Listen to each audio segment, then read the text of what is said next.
புதுக்கோட்டை கந்தர்வக்கோட்டையில் விசாரணைக்கு அழைத்து வரப்பட்ட பேராசிரியரை காவல் ஆய்வாளர் தாக்கியதாக புகார் அளிக்கப்பட்டுள்ளதால் தற்போது பரபரப்பு ஏற்பட்டுள்ளது. அதனை முக்கிய செய்தியாக பார்த்து வருகிறோம்.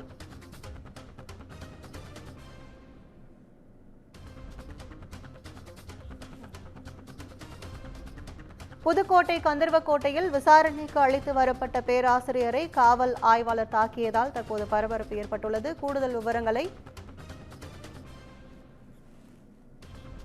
செய்தியாளர் சுவாமிநாதன் வழங்க கேட்கலாம். வணக்கம் கற்பகம். புதுக்கோட்டை மாவட்டம் கந்தர்வக்கோட்டை காவல் நிலையத்திற்கு விசாரணைக்கு அழைத்து வரப்பட்ட பேராசிரியரை விசாரணையின் பேரில் பற்களை உடைத்து கந்தர்வக்கோட்டை காவல் ஆய்வாளர் சுகுமார் தாக்கிட்டாருன்னு சொல்லி ஒரு பரபரப்பான ஒரு ஓடிக்கிட்டு இருக்கு. அதாவது புதுக்கோட்டை மாவட்டம் கந்தர்வக்கோட்டை தாலுகா மோகனூர் கிராமத்தைச் சேர்ந்தவர் கோவிந்தசாமி மகன் ஆறுமுகம். இவர் இயற்பியல் பேராசிரியராக படித்துவிட்டு டாக்டர் பட்டம் பெற்று தஞ்சாவூரில் உள்ள தனியார் கல்லூரியில் பேராசிரியராக பணிபுரிந்து வருகிறார்.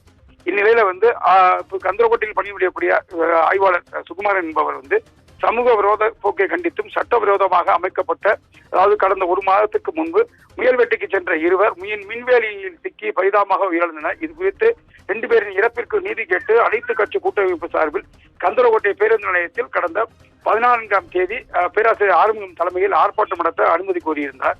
இந்த நிலையில கந்தர்வக்கோட்டை காவல்துறை வழக்கம் போல ஆர்ப்பாட்டத்திற்கு அனுமதி வழங்காமல் மறுத்துள்ளதோடு இதனைத் தொடர்ந்து அனைத்து கட்சி கூட்டமைப்பு சார்பில் நீதிமன்றத்தில் அனுமதி பெற்று ஆர்ப்பாட்டம் நடத்த முடிவெடுத்ததாக கூறப்படுகிறது. ஆர்ப்பாட்டத்தை தடுத்து நிறுத்த வேண்டும் என்ற முடிவெடுத்த கந்தர்வக்கோட்டை ஆய்வாளர் சுகுமாரன் பேராசிரியர் ஆறுமுகத்தின் முன் விரோதியான அதே உரை பகுதியைச் சேர்ந்த சிவகாமி மனைவி புஷ்பம் என்பவரை தூண்டிவிட்டு கந்தர்வக்கோட்டை காவல் நிலையத்தில் பொய் புகார் ஒன்றை கொடுக்க செய்துள்ளார். புகாரின் பேரில் ஆய்வாளர் சுகுமார் உத்தரவின்படி உதவி ஆய்வாளர் வீரபாண்டியன் தலைமையான காவல்துறையினர் பேராசிரியர் ஆறுமுகத்தின் வீட்டிற்கு சென்று அவரது குடும்பத்தினர் முன்னிலையில் தகாத வார்த்தைகளாக கூறி அவமானப்படுத்தி காவல் நிலையத்திற்கு இழுத்து வந்ததாக கூறப்படுகிறது. பின்னர் சிவகாமி மனைவி புஷ்பம் கொடுத்த புகாரின் அடிப்படையில் 4 பிரிவுகளின் கீழ் கந்தர்வக்கோட்டை காவல் நிலையத்தில் வழக்கு பதிவு செய்யப்பட்டு அன்று இரவே கந்தர்வக்கோட்டை நீதிமன்றத்தில் ஆறுமுகம் ஆஜர்படுத்தப்பட்டு சிறையில் அடைக்க திட்டமிட்டதாகவும் அப்போது பேராசிரியர் ஆறுமுகத்தை விசாரணை செய்த நீதிபதி சொந்த ஜாமீனில் ஆறுமுகத்தை விடுதலை செய்துள்ளார். இதனால் மேலும் ஆத்திரமடைந்த கந்தர்வக்கோட்டை காவல் ஆய்வாளர் சுகுமார் பேராசிரியர் ஆறுமுகத்தை மீண்டும் காவல் நிலையத்திற்கு அழைத்து ஜாதி பெயரை சொல்லி எட்டி உதைத்ததாகவும் இதனால் அங்கு பணியில் இருந்த உதவி ஆய்வாளர் வீரபாண்டியன் உட்பட மற்ற காவலர்கள் பேராசிரியரை சரமாரியாக தாக்கியதாகவும் கூறப்படுகிறது. இந்த தாக்குதல் நடத்திய பேராசிரியர் ஆறுமுகத்தின் உடலில் பலத்த காயங்களோடு கீழ்த்தாடையில் முன்வரிசையில் பற்கள் உடைக்கப்பட்டு காவல் நிலையத்திலிருந்து காவல் நிலையம் வாசலில் கிடந்துள்ளார்.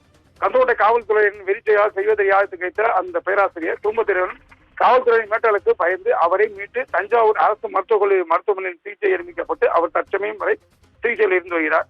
மனிதம் இல்லாமல் ஒரு தாழ்த்தப்பட்ட இனத்து சமூகத்தைச் சேர்ந்த பேராசிரியர் ஆறுமுகத்தை பழிவாங்கும் நோக்கில் வேண்டுமென்றே பொய் புகார் கொடுத்து செய்தும் அவர் மீது வழக்கு பதிவு செய்துள்ளதாகவும் அப்போது வெளியிறங்காத கந்தர்வக்கோட்டை ஆய்வாளர் சுகுமார் பேராசிரியர் ஆறுமுகத்தின் மீது கொலை தாக்குதல் நடத்தியுள்ளார் என்றும் சொல்லப்படுகிறது. மேலும் காவல் நிலையம் சுகுமாரன் உரிய நடவடிக்கை எடுக்க வேண்டும் எனவும் பாதிக்கப்பட்ட பேராசிரியர் உறவினர்கள் தமிழக அரசுக்கு கோரிக்கை விடுத்துள்ளனர்.